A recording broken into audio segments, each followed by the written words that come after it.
welcome to the Live Loving live stream with John Davis. Well, hello, my friends. I see Larry just arrived and Brick Mama. Hello. Hello. Pardon my voice. It's a little bit raw right now. It's been a very long week.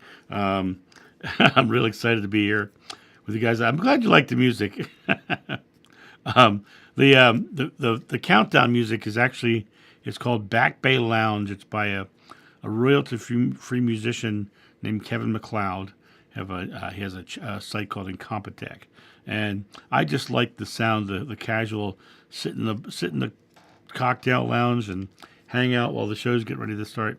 So I like that one. And then when the actual intro hits, I like that hot, fast drumming, kind of wake people up so that they know something's about to happen. So I hope you guys like it all. I just love it. I love picking out that music.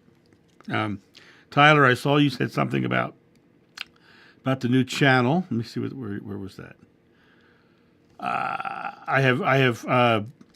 I'm just about 4,800 is about to go in the next few days here, and I 100% expect by the end of this weekend to break the 5,000 mark, because when I do a big interview like the one that's coming out this weekend, Next Level Soul, I usually jump a big time in subscribers. So I will probably be giving away the 5 free readings probably the first of the week, and there'll be a video that goes out with the 5 names and having people contact me.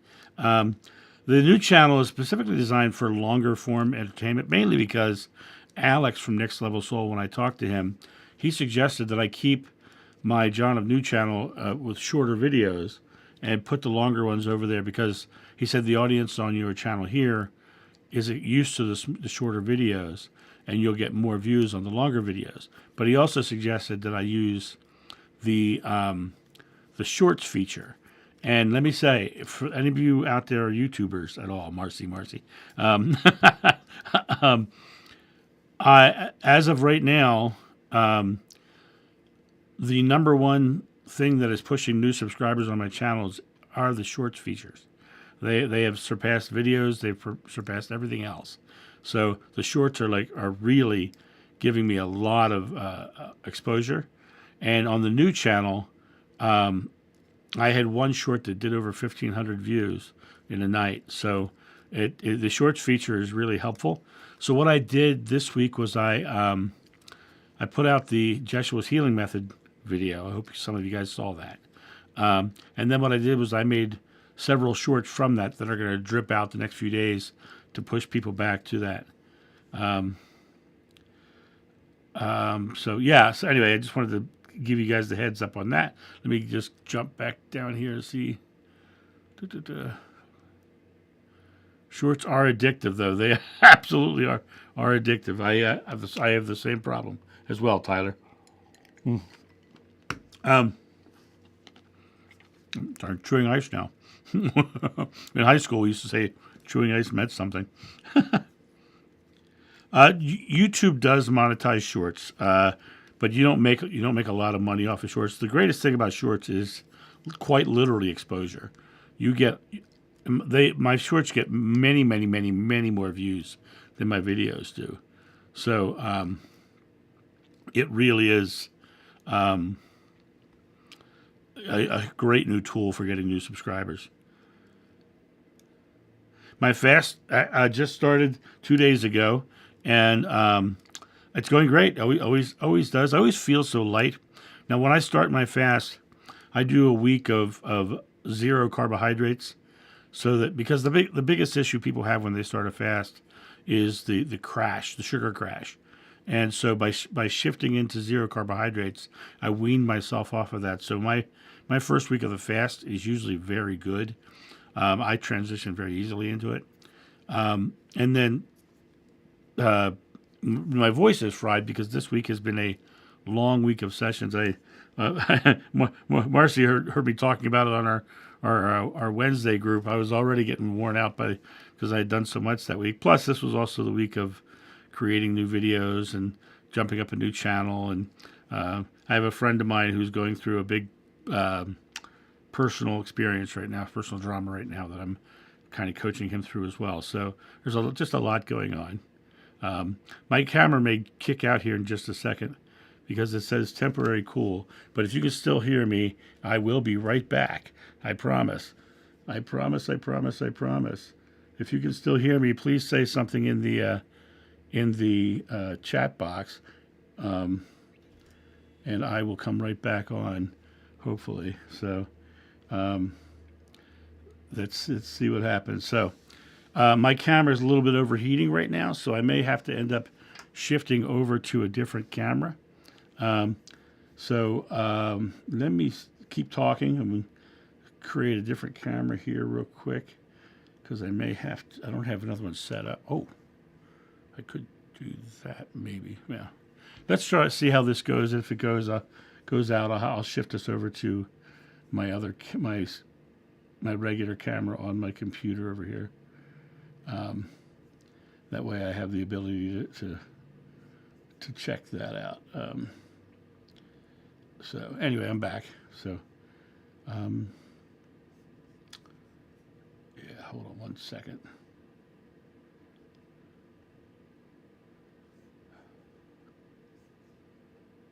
Yeah, no, okay. I'm back. So yeah, basically my camera got hot and turned off, but I'm back. I'm back. So I'm glad to be back. I'm back again. That little blackout you just saw was me doing that. I was trying to get the other camera to turn on. So that's what's going on. Anyway, so I wanted to talk about the something I'm very happy about on my channel, and I'm going to fix what Larry just said here in a second. See, that's the Jeshua painting. Is that better? Okay. So I wanted to talk a little bit about the about on the channel. I meet so many beautiful, loving people, and so many just wonderful, wonderful people. And the majority of the people on the channel are just really out there on their own spiritual journey, looking for their own truth. And they're highly empathic people, and I'm sure many of you are the same. But I find that highly empathic people who are going through their experiences in life will often run into people who want to challenge their beliefs, who will want to come in and get angry about what you believe. And I just wanted to say for all of you, spirituality is a personal journey. That's what Mom told me, right? Spirituality is a personal journey. And in that regard, if they're coming at you angrily, that's because they're not confident in their journey. That's because they're not confident in their belief, because they feel they need to defend it. When someone comes at me harshly about what I believe, I just respond with, I respect your beliefs. I just don't believe that. But I don't feel the need to defend my faith. I defend what I believe. And a lot of empathic people will get into the argument of defending what they believe. But it doesn't matter what they think of what your belief is. It doesn't matter what they feel about what you believe. It only matters what you believe for yourself and your own personal journey. And the reality of it is, if they're coming at you harshly, it's because they're insecure. And this goes not just in spirituality, but in all aspects of life. It's very interesting. A few weeks ago, I had the guy who literally was talking about living on the what do you call it, the sewer matrix, and was like all kinds of interesting things. And when I went over there and basically gave a loving reply, he started calling me fat, right? And that, which I thought was hysterical, because he thought that would hurt me. All it did for me was show his own insecurities. This camera is going to be rough tonight. Hold on for 1 second. and I'll keep talking. So it just showed his own insecurities, and showing his own insecurities was really a trouble of his own, right? It literally was his own issue, and being his own issue, it came down to the idea that I didn't have to be defensive of my beliefs, and I didn't have to be defensive of my weight, because my weight is not really a problem for me. I'm pretty happy with who I am, and I'm definitely happy with my own experience of being me. And so when I looked at his push to try to get me to believe something about myself, about by being quote unquote fat, right? I had no issue with the fact that he was trying to make me feel bad, because my belief is good. I know my camera's gone. It'll be right back, I promise. I'm actually literally, as I'm speaking to you, changing cameras. They're getting a brand new, my other good camera attached here. So if you hear me making little funny noises, it's because I'm literally attaching a new camera to the mount. And I thought this whole camera issue tonight is really my own fault, because I always start the cameras early so I can make sure all my stuff is right, and tonight it just overheated. So let me see what I got here. Oh, it's upside down. There you go. There you go. New camera. This was the one that overheated. Anyway, I'm back to here now. So, let me go ahead and jump over to your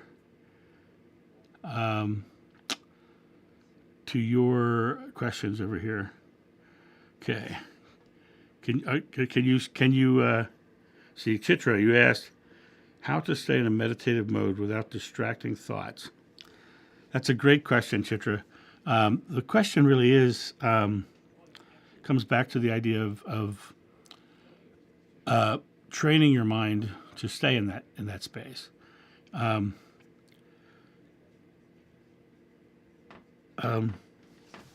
concept of staying in that space, I can hear my son walking around back there.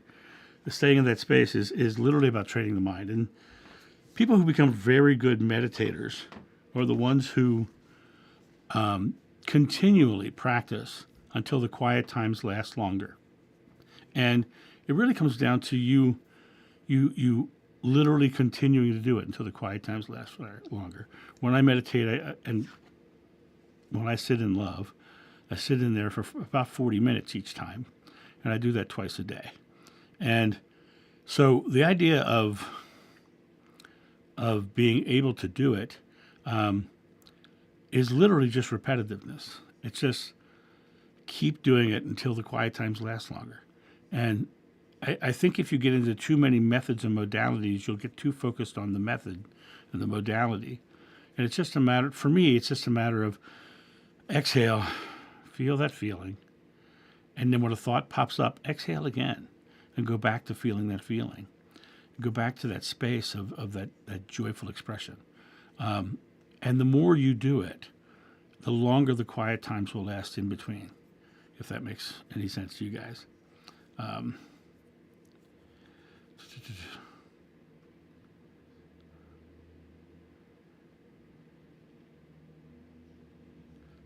I agree with you, Larry. I agree, Larry, as well. The interesting thing to me is meditation. You know, people. The word meditation has so many different meanings nowadays. You know, they talk about breathing meditations and mantra meditations and yoga meditations and walking meditations and candle meditations and guided meditations and all those various meditations. When I tried them all, they always took me to that place of just and feeling that feeling. And then basically, like when I had my Kundalini rising, the voice literally said, relax into it. Just relax into the feeling. and really enjoy the feeling and be in that space. Because during the exhale itself, you're literally releasing fears. You're literally releasing anxieties. And by releasing your fears and anxieties, you're going to the pure state of love. And that's what the other side is, and that's what your core self is. So by being able to bring yourself back to that place, you have that opportunity to feel that outcome, feel that belief. So that's what takes you there, in my book, anyway. So what other questions do you guys have? And I'm sorry about the camera overheating on me tonight. I think I'm going to have to figure out a way to put a fan on that or something. But let me know if this one's working fine. Looks like my coloring's a little off on it. Let's see if I can change my saturation here. I'm a little orange, aren't I? Little orange. Which camera is this? This is camera A. So bring my brightness up. Bring my saturation down. Bring my reds up. My gamma. Ooh. There you go. Today I got deeply offended by a client of mine. My mind quickly reminded me that I needed to tell my ego to calm down. That's progress. That is progress.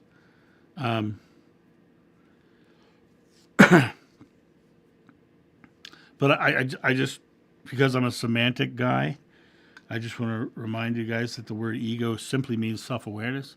So it was your ego that showed you what you were doing and what you were being. My mind quickly reminded me. Your mind reminding you is your awareness, is your self-awareness, and ego simply means self-awareness. A lot of people mistake the word ego for narcissist or self-centeredness, but that's an ego out of balance. It's a self-awareness out of balance. It's when you're so aware of self to the exclusion of others, you are on the out of balance to the narcissistic side. And empathic people tend to be out of balance to the other side, where they give of themselves to all others and don't give themselves much of anything. And so, but Tyler, that is great that you were aware, and at that moment, then you have the opportunity to go. And when those people are coming at you and they're being nasty and negative, the worst thing you can do is react to what they are doing. And it sounds ridiculous to say that because you're going to react in some form, right? Well, the reaction that you gave today, Tyler, is beautiful because your reaction was to be aware. It's just to be aware. It's just literally to let your ego understand, right? And in the process of letting your ego understand and see and be that awareness and see, that gave you the ability to make a new choice. Am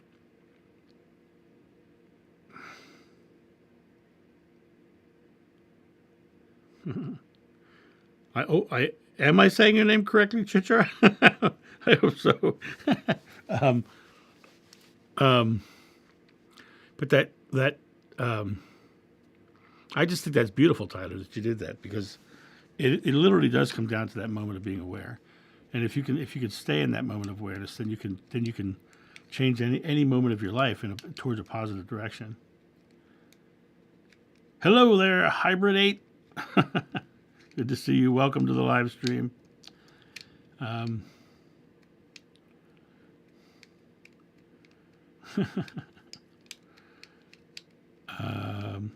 Anyway, so what questions you guys have? Let's keep going on some other topics if you don't mind.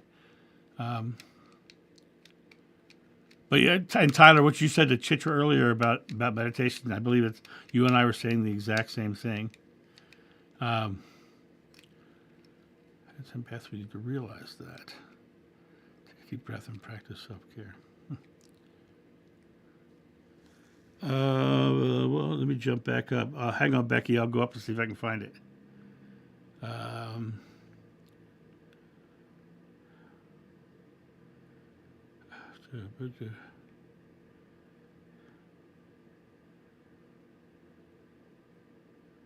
Was it way up, Becky?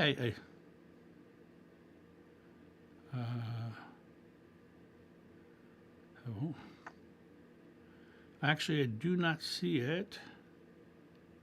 Becky. So go ahead and type it back in, Becky, because I do not see it.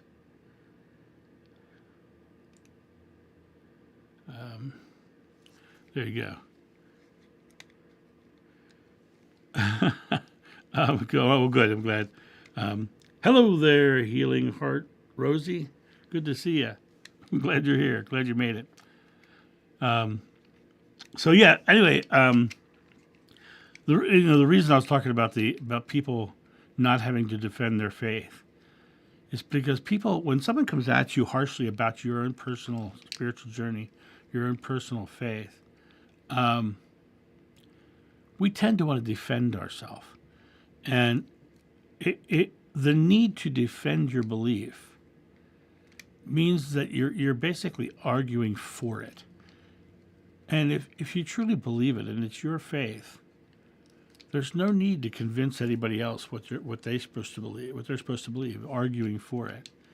When I talk about my faith, my spirituality, I respect everybody else's beliefs, and when they say something, I do say, first thing I say is, I respect your beliefs.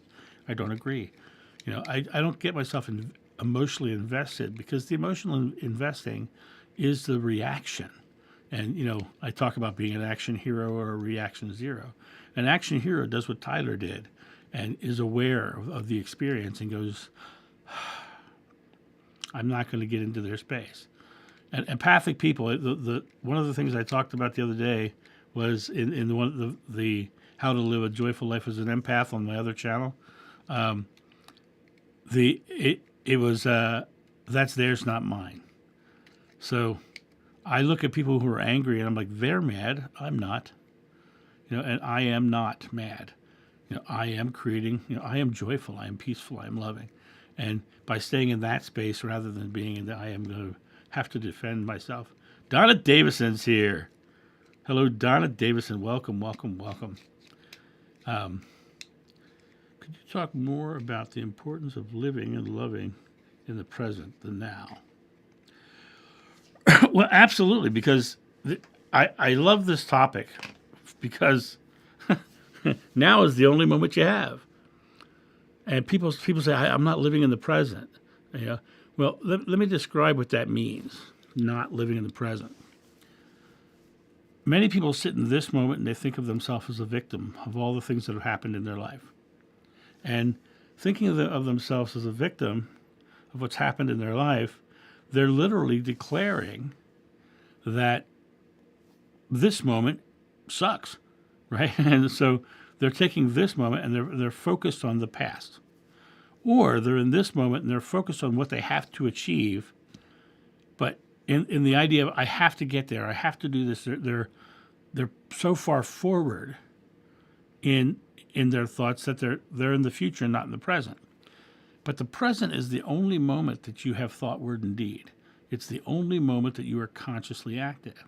And quite honestly, it's the only moment you will ever experience, because whatever goal you set, if you achieve the goal, you will never experience it in your future. You'll always experience it in your now.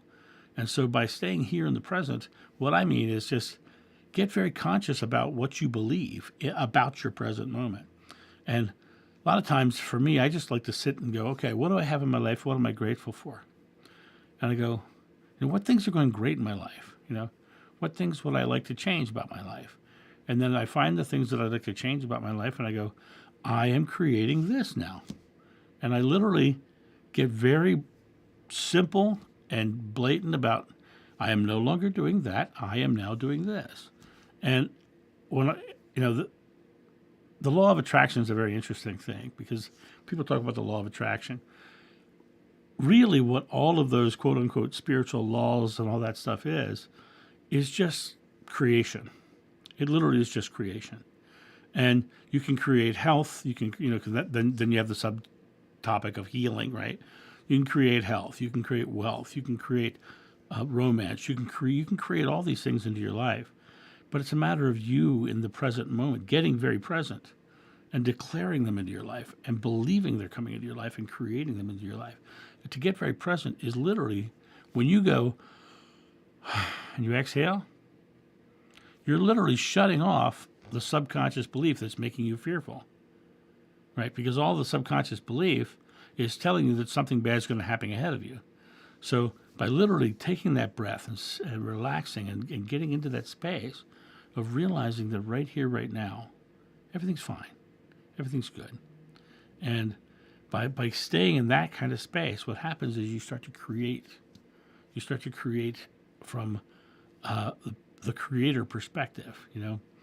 I've said before, you're the inspiration, and God is the paintbrush and the canvas. But together you make the painting.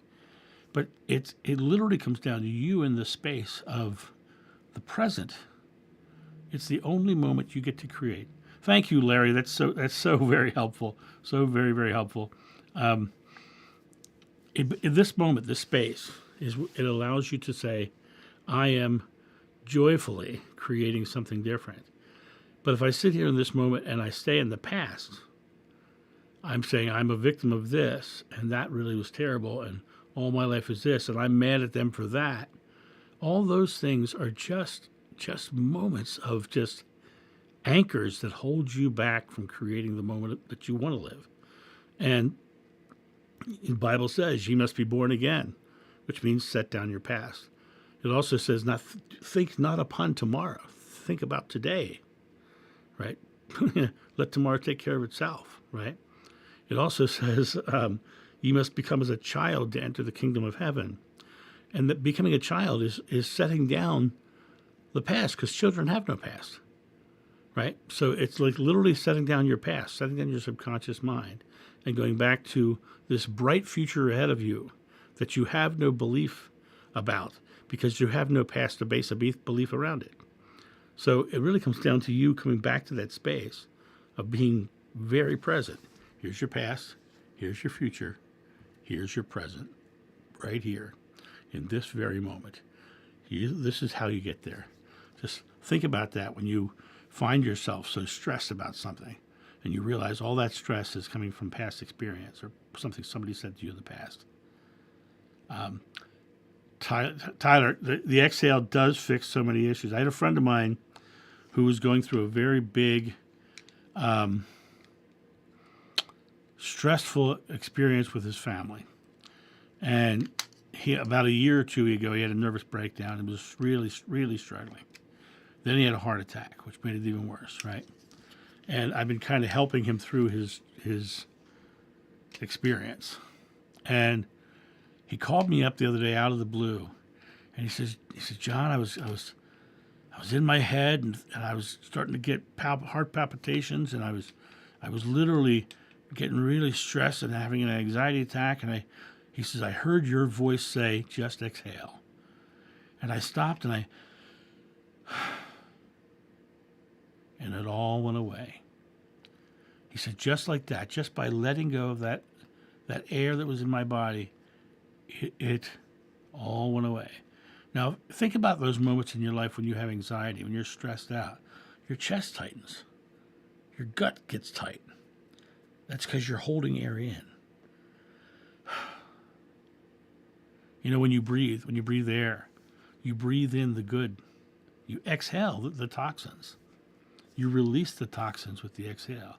You release the negativity with the exhale. You release the things that are not part of your moving forward with the exhale. And you know what? Exhales and inhales only happen in your present moment.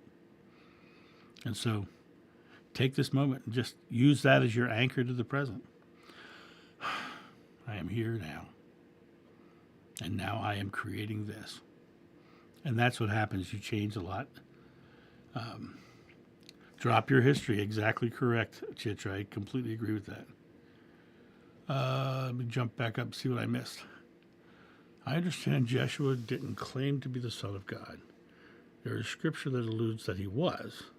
How can we explain that to someone he is God in the flesh? Sorry if already answered. Oh, Becky, you never say you're sorry. You don't have to say you're sorry on one of my live streams ever.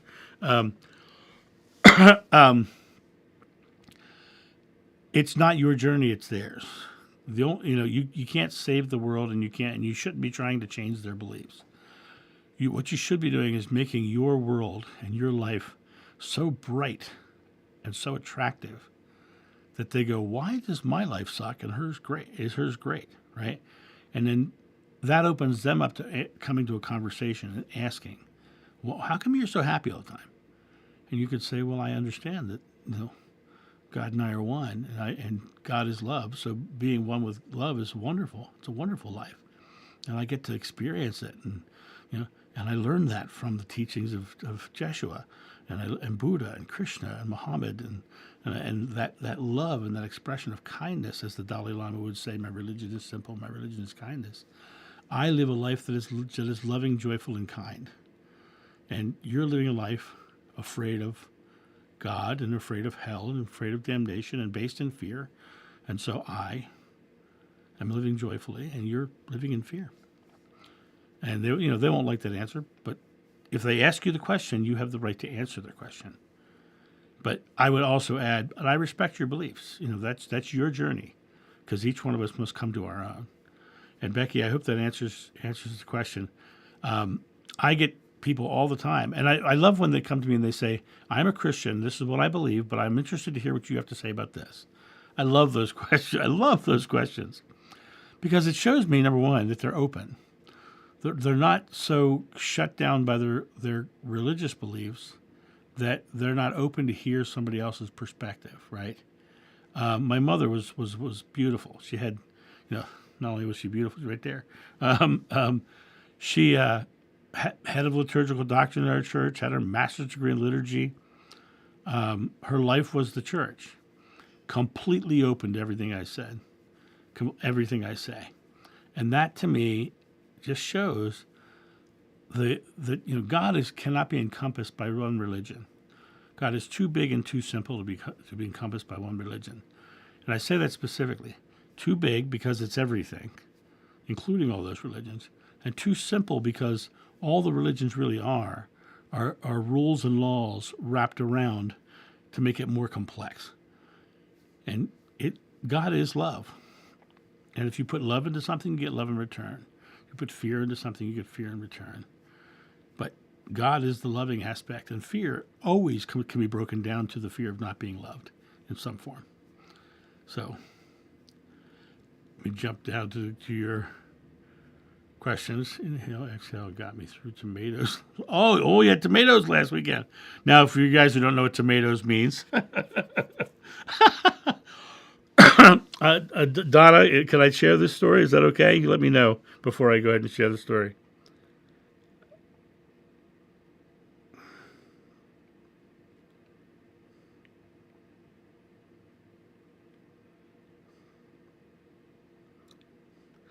Well, Becky, let me also give you one little thing. It is scripture that God is love. And it is scripture that no fear can exist in pure love. And so when they ask you to fear God, and they ask you to fear the devil, right? And the word Satan comes from satanus, and satanus means temptation. So Joshua would go into the desert and meditate and fast and battle Satan. He was battling his own temptations. He was battling his own past, his own experiences. He was dealing with his own temptations of the physical world. And so it wasn't the polar opposite. Modern Christianity bases its whole basis of good and evil on Dante's Inferno, written in the 1300s. And so it really has, it's not even contemporaneous to the time of Jeshua himself, those beliefs. But if someone is getting harsh on you, say, I believe in a God of love. And for me, when the book of John, best book in the Bible, by the way, says God is love, and then in the Old Testament it says God sent 2 bears to kill 42 children because they made fun of a bald man, doesn't sound too loving to me. Or God turned Lot's wife into a pillar of salt because she looked back. Doesn't sound too loving to me. Doesn't sound like a God of love. Sounds like a God of fear. And so I don't fear God, and because my God is love. Anyway, but respect them for their beliefs because they're going to go through their own. But if they come and ask, That's how I would come to it.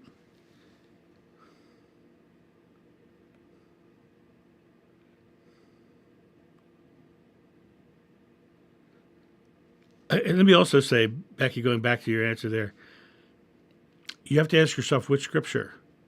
Because if she's basing upon the King James, she's about 20 translations, interpretations, and edits away from the original text, which were written by Greeks. Not even the original New Testament, written by Greek, right? Now the Torah, the Old Testament, that's written much older, but they were written by Jewish men, right? So you look at it, and it doesn't tie in a lot of ways. So Donna said I can give the story. So Donna came on to a private session with me, and her daughter was there. They were talking about how the tornadoes were very scary, and I misheard her, and I thought she said tomatoes, and we started laughing, and by being able to laugh at the tomatoes, she no longer needed to be afraid of the tornadoes, and so she was able to go through the scary moments of the tornadoes by declaring they're tomatoes, and so it became a great anchoring tool because it's funny. Oh, look, the tomatoes coming, right? So I just wanted to share that because it was lovely. I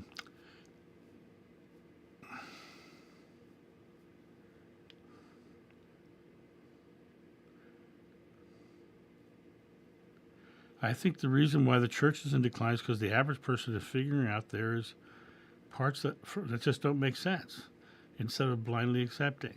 And what's interesting, Tyler, also, you'll notice that the most devout are getting the nastiest right now. They're the ones who are getting the most hateful and harmful. And that's what we're seeing in a lot of our politics right now is the religious right coming forward and being nasty and hateful and harmful. And when the debate is lost, slander becomes the tool of the loser, Socrates. So they are literally lashing out because they can see them losing control. They're seeing they're threatened. You know, right now in our country, one party has 2/3 of the voters, and that's literally by the numbers. But it comes down to electoral college and those sorts of things that manipulate the numbers so that a different party might win. But we are a liberal leaning country, and the more things get manipulated, the more liberal leaning we're becoming. And they're lashing out and they're getting nasty and negative. But realize there are good people everywhere. Anne Frank said she believed that all people had good inside them. And that's a beautiful thought, for someone who was hiding in Nazi Germany, right? All people had good inside them. And even the most fearful have good inside them. I told this story about the lady who came and her and her son came and took down 2 trees in my backyard for firewood. And she told me that she said, you know what I did today? I said, what? She said, I burned my neighbor's Joe Biden sign. And I said to her, I like you, so you and I are not going to talk about politics. And she said, okay. And we never talked about politics again. We laughed and we joked and we smiled. And she asked me to coach her son through some stuff. And, it's just politics, right? And unfortunately, religion and politics, there should absolutely be a separation of church and state. Because when religious zealots of any kind take over, you get places like Afghanistan. You get places like Saudi Arabia that, or Iran, where women can't even expose their faces. And when I was in Kuwait years ago, I was there with the entertaining soldiers, and they said, you see the women walking the streets in their burqas, and there's no alcohol in Muslim countries either. You're not allowed to have alcohol. He said, but every night they would go out to parties, and they'd be in the parties, and the women would come in their burqas, and they'd walk in, and they'd all take off their burqas, and underneath their burqas, they're all wearing European design, and the liquor would come out, and they'd drink, and they'd hang out, and then the party would end. They'd put their burqas back on, and they'd go home, right? But it was really about that, they're having to hide who they are and express who they are because of religious persecution mixed with politics. So let me jump down again. And the King James himself put his own slant on the Bible, what he wanted it to say as well. So that was the next translation and editing that was done was King James, and he did a lot. Yeah, and Chitra, the translations depend on the translator's personal interpretation. And let me go back even further. The New Testament was written by religious zealots who believed in a messianic belief, and Jeshua never wanted to be a Messiah, and so a lot of the New Testament books come from the Gnostic text, and they found them in the Dead Sea Scrolls and the Nag Hammadi Library, and those were all written by Essenes, who were the first ones who started the war against Rome. And so, they really had this messianic belief, and they wanted him to step into that role, and he wouldn't do it. So it really comes down to even the original interpretation of the New Testament was skewed towards a political perspective. So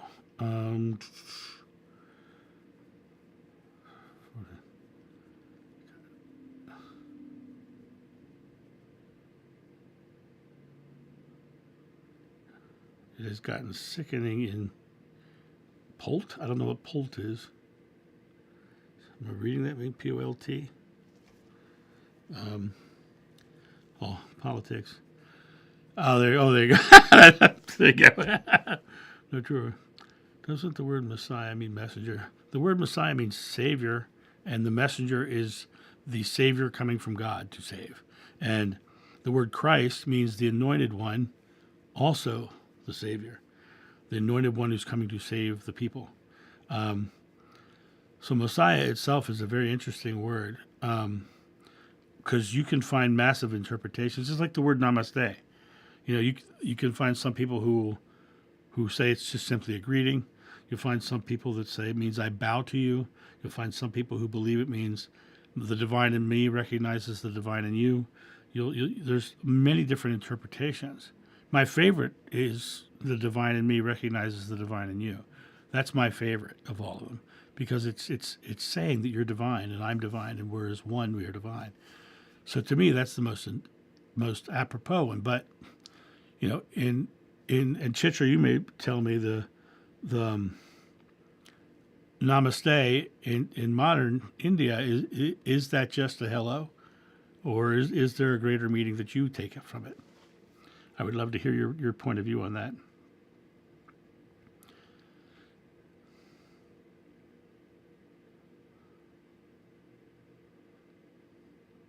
Urdu messenger, right?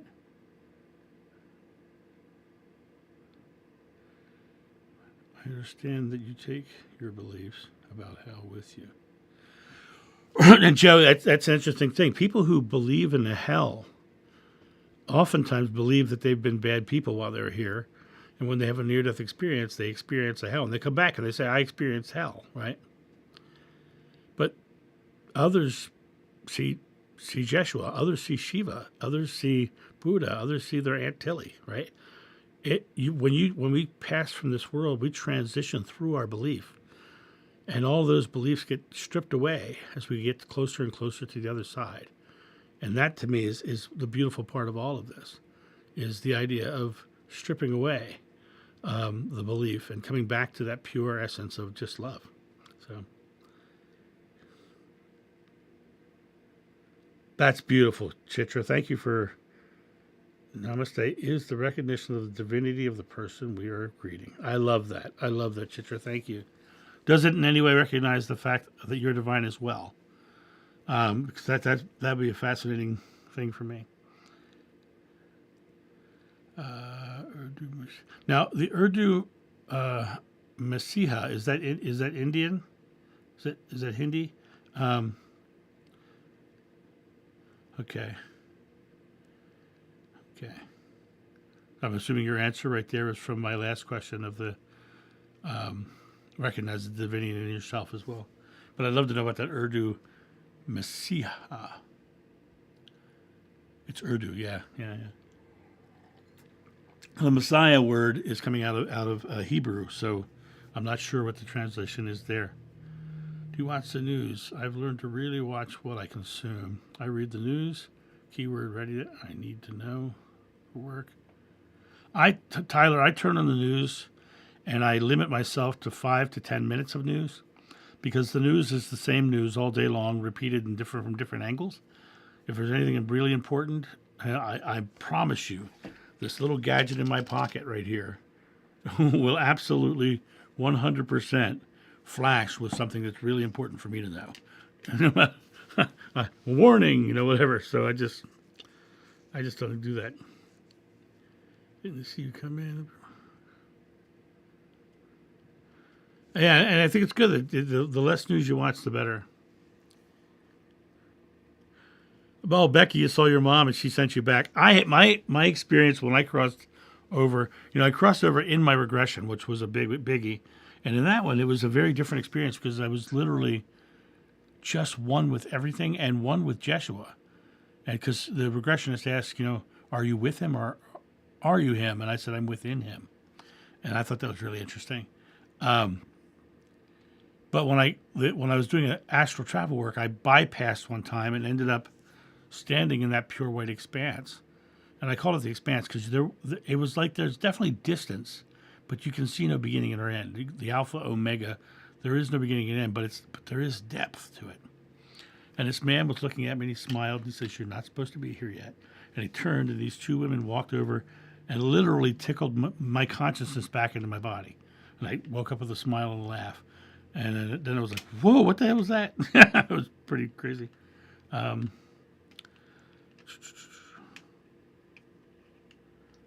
love talking about NDs though. Oh, that's interesting, Chid, about the languages.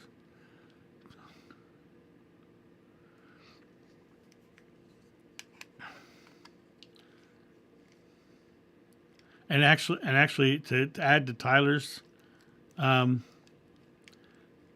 about don't die, you're always there. The illusion is here. So and death is only an illusion in this place. That's why they call it the shadow of death. And so you're here in this place and you're experiencing a place where you can die, but life is eternal. You never end.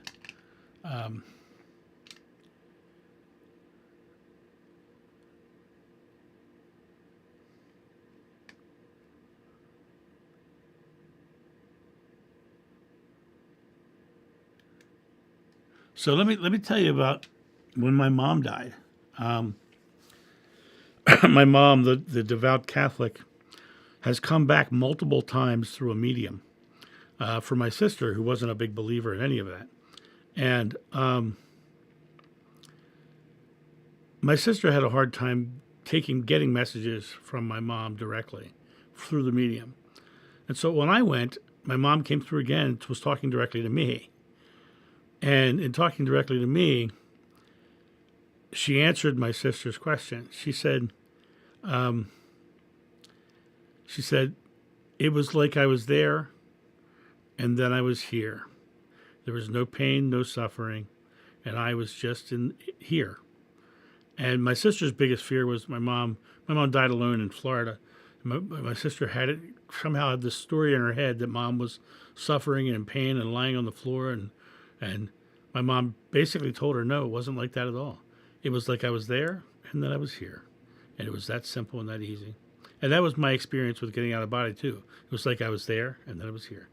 Tyler, thank you so much. That is so very helpful. This this new work that I'm doing is the donations definitely pay the bills.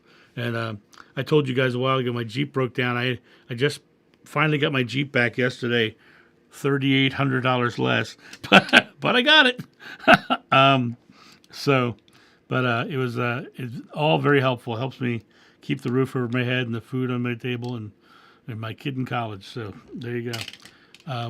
Anyway, the whole idea of the going back to Larry's present moment thing earlier, and then tying that into going out of body.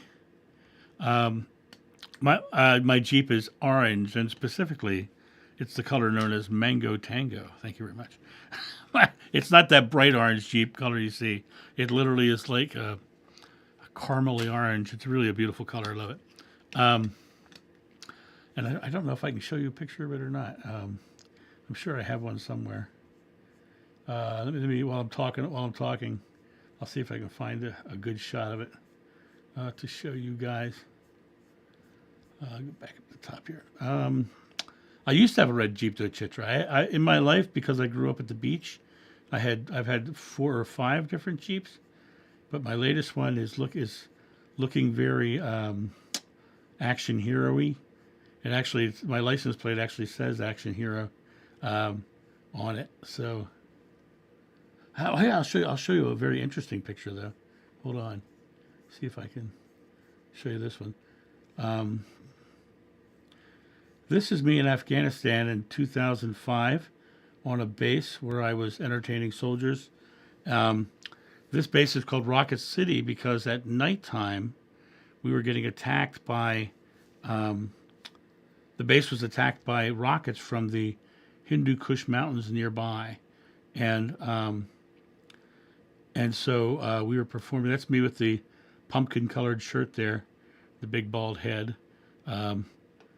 So I just thought that'd be an interesting shot for you guys to see.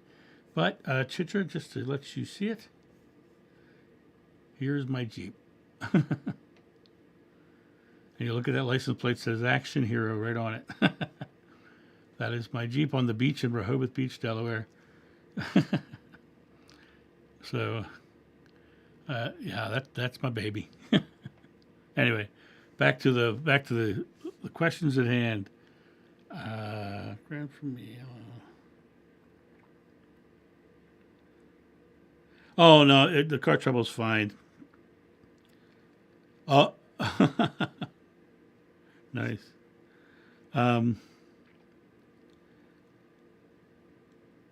You guess what color it was? Sorry, I'm not understanding what it was you were saying there. Anyway, let's get back to spirituality, or diving into our talk here.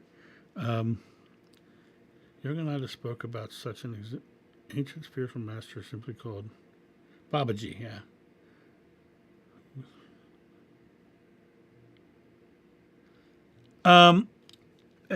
Edgar, that's it. Babaji. I believe that there are people who are more aware of their connection to the divine.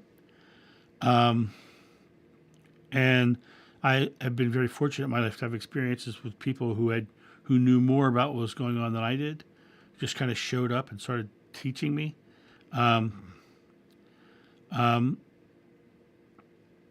So when I think of, like when I read the Second Coming of Christ by Yogananda, fascinated by the correlations between Christianity and Hinduism, and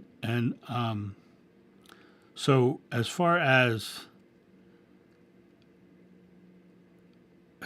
who with Jesus helps to guide humanity, I think there are people, like I said, who are more aware, and guiding humanity is an interesting way of saying it. But a lot of people, when you tell them that Jeshua or Babaji are guiding humanity, I look at it like I've said before. It's like, imagine 2 people leaving on a trip to the same destination, and one person has left 2 hours before the other one.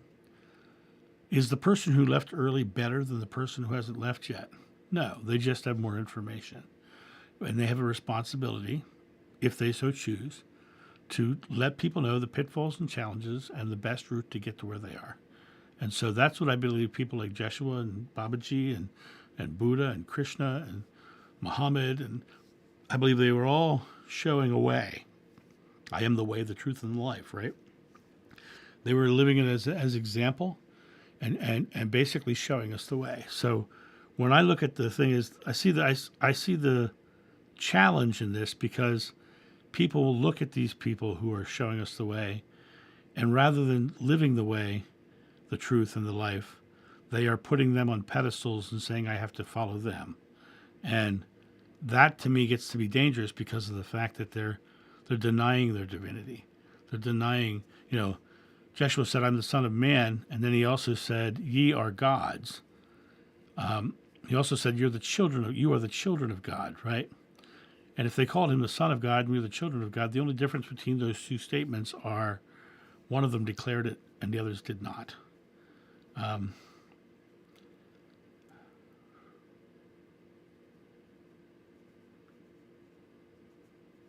Watching over, guiding, yeah. Yeah, and it really comes down to just being in that space of love. And what's interesting is for me personally, I've had incredible experience. I've had incredible experiences, I'm so blessed. I feel so blessed to have had those out of body experiences, to have that regression experience. When all those psychics were telling me, I had none of that, and it was when I finally had the regression experience, and then the regression kept that channel open. I kept getting more and more information. I've had just amazing experiences, and for me personally, I don't want to be anywhere else. I want to be here and share what I've experienced, because of what I've experienced, I feel so loving and caring, and I feel like I feel really a responsibility to say, look what I discovered, look what I've been shown, and I feel a responsibility to hey, look at that! You guys can't see it when I point at that. My finger literally put a box around Jeshua's face in my camera. That was really weird.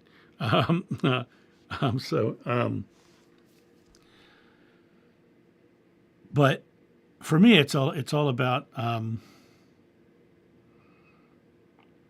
don't want to cross over to the other side, because life is beautiful here, and life is wonderful here, and I know that if people see what I'm doing and ask me how to do it, and I share what I'm doing, and it works for them, then they're going to experience that same loving feeling that I feel when I get up in the morning and I just go out in the world and smile at people and feel and love driving. So driving gives me love in return, and love my son, so my son gives me love in return, and respect the people who think differently than I do, so they give me respect in return by being that space. Now, Chitra, you may tell me if I'm using this word correctly or not. Bodhisattva. It's a person who has a different understanding but chooses to stay here. I wouldn't necessarily consider myself that, but it's kind of the closest thing to the choice that I seem to be making. And when I love I love doing this. And one of the most gratifying things that I get is when I hear people say, what you're saying resonates with me, and this is exactly what feels right, and I believe this, and I've always believed this, but I've never heard anybody say it, or they say that, oh my gosh, you're what I've been looking for, and to me that's just like all I'm doing is speaking my personal spiritual truth, and that to me is the key. Is we all must follow our own truth, and if you truly believe it, you don't have to defend it.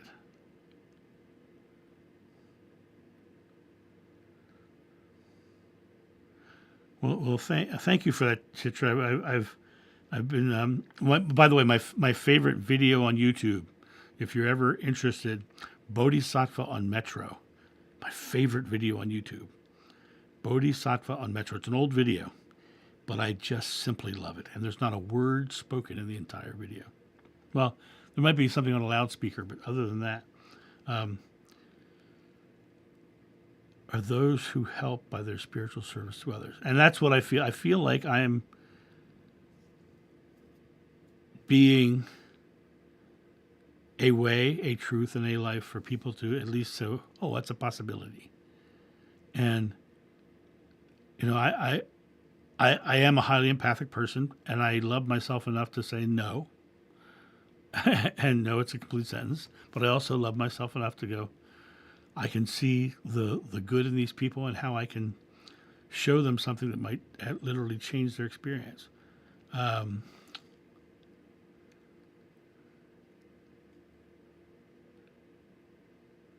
Well, thank you, Chitra. I'm going back to reading what's up there.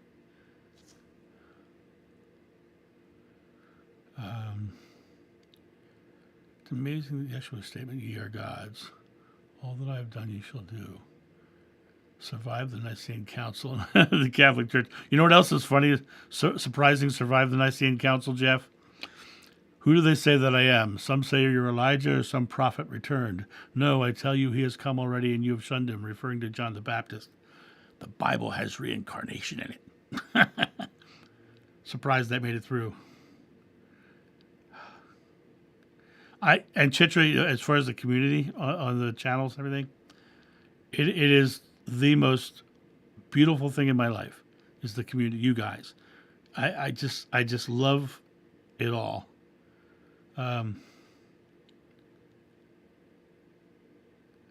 How do you handle the loneliness of eternity? I don't believe in the loneliness of eternity. I don't believe I'm ever alone.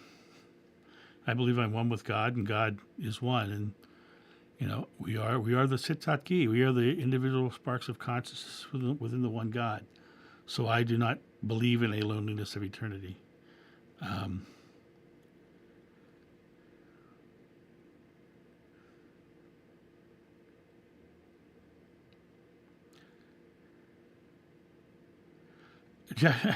Larry, your comment there about Joshua not really wanting to be worshipped. He washed his disciples' feet to prove it. I'm the Son of Man. What does that mean? It means he's the son of a person, a human. I'm the Son of Man. You know, he was literally telling them over and over again, greater works than I have done, you will do. It's your faith that heals you. He was constantly saying, it's not me, it's you. You know, and I just did the video on the other channel about healing, and him understanding it was their faith, their belief that healed, and all he did was guide people to that faith, which I think is amazing.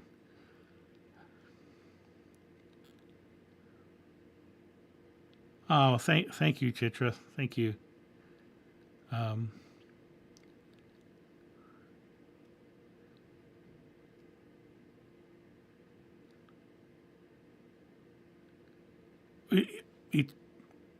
I guess the interesting concept of eternity and its definition. I've never thought about it because I tend to think in oneness, and eternity can seem so. It's more of a ongoing experience, but most people, when they think of eternity, don't think of it positively. They think of it as, I'm living to eternity. It's like they're suffering through this long-running experience. But life in the physical is finite. Life in the physical will end. And when you go to the other side, it is not at all like here. It is not at all, and it's boundless. It's endless. It is eternal, but it's eternal in a way that you're one with all eternity.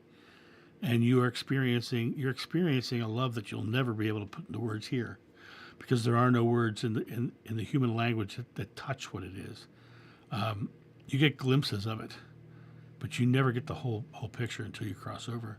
And when you cross over, then it's like, whoa, okay, now I get it.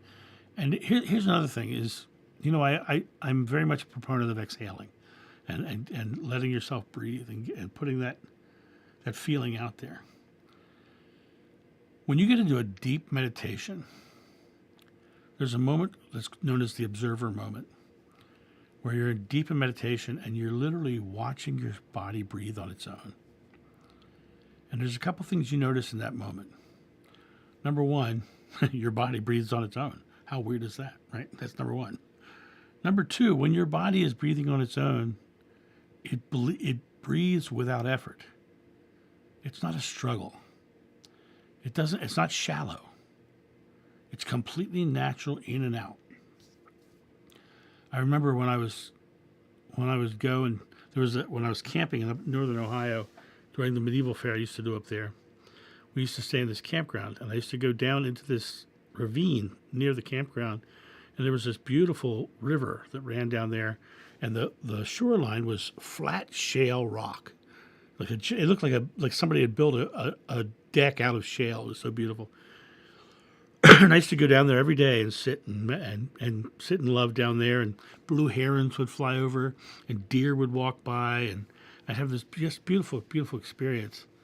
And I remember going down there and having a couple really interesting experiences. Number one, once I started getting into state, the flies stopped bothering me. The insects didn't touch me. They just stopped. They just went away. Because they're part of the physical world, touching me and giving me those annoyances. But those annoyances are a physical world construct. Number two, if I was having any allergy issues or anything like that, my sinuses completely cleared while I was in that state. And I would breathe normally in that state. And I'd come out, and about a half hour after I came out, my sinuses would fill back up and have the same experience again.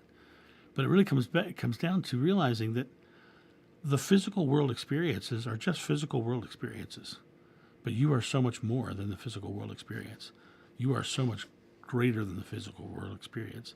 And the experience of the physical world is just the adventure that you're going through. So it's just the trip you're on. And you go back every night, you go back to the other side to refill your tank to come back on this trip. Because every 16 hours you start to yawn, which means you are naturally releasing your fears and your anxieties through an exhale that your body is saying, time to exhale. And then you lay down and you go back into a different layer of consciousness. You're back into a place where you can refuel your body. Being here in the physical is like scuba diving. And you go back up for air every 16 hours. So...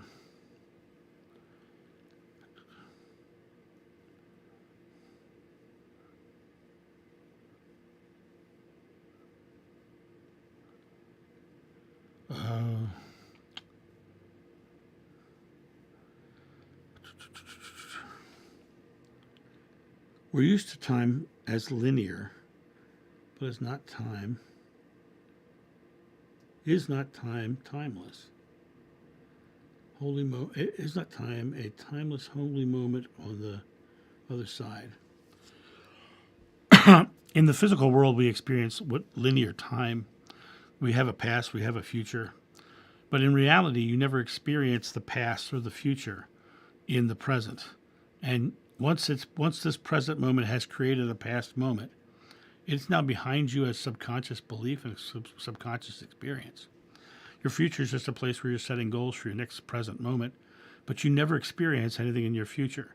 The only moment you have thought, word, and deed, and even breath is in your present moment.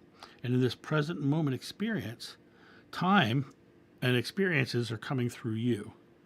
So whatever you're thinking, doing, saying in this present moment is being created into the experience because that's what you're believing, because your belief is what creates. It is your faith that heals you. It's your faith that creates.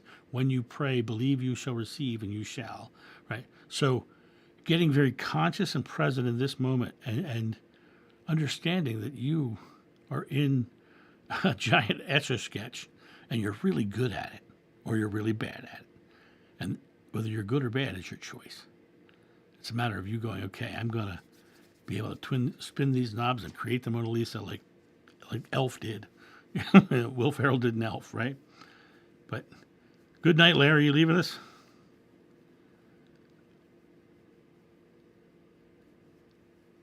Oh, thank you, Larry. See you. Have a great night. Yeah, I got to go soon too, anyway. But I won't have the camera problems next time. I will make sure I have a second camera in play, so if something happens, I can transfer right over. I just ordered another camera that's going to be a permanently mounted one over my computer over here, so that I can deal with that. Thank you guys. This has been a lovely, and thank you for the donations and the super chats. Yeah, they absolutely do help. I also want to remind you guys that when you do donations or super chats, anything through YouTube like super chats, YouTube takes 30% of. But if you use the donation link below the video, it goes directly into my PayPal account, and much less comes out of it. So just wanted to say that. You guys have a great weekend. Enjoy your time, and I will talk to you. Oh! Before you go, real quick. Next Friday, Kim Carey is going to be here on the live stream, and we're going to take the topic of love and fear in spirituality and life. Love and fear and spirituality in life. And so next Friday, 8 p.m. Eastern, Kim Carey of Intuitive View will be right here with me. We'll be taking your questions, and we're going to try to stay away from politics as much as possible, because we really want to stay on the topic of spirituality and love and fear, because it's a love and fear episode. So I look forward to you guys being here next week, and I will talk to you soon. See ya, guys. Bye.